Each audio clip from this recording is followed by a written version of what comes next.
তো আল্লাহ নবী সাল্লাল্লাহু আলাইহি ওয়াসাল্লাম বলে সামর্থ্য ছিল, ওই পরিমাণ পাথেয় টাকা সম্পদও ছিল, বাহনও ছিল, যার দ্বারা সে আল্লাহর ঘরে যাইতে পারত। কিন্তু ফামাতা ওয়ালাম ইয়াহুজ্জা, হজ না করে এই অবস্থায় সে মারা গেল।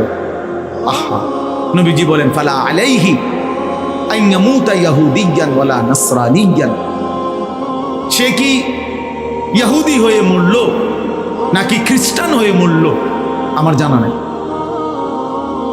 আমি রাসূলের এই ব্যাপারে কোনো দায়ভার নেই। এবার একজন লোক হইল, ভেবে দেখেন, ইনসাফ করে চিন্তা করেন।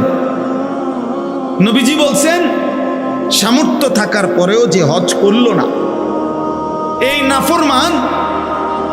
নাফরমান কি ইহুদি হয়ে মরছে নাকি খ্রিস্টান হয়ে মরেছে আমি জানি না।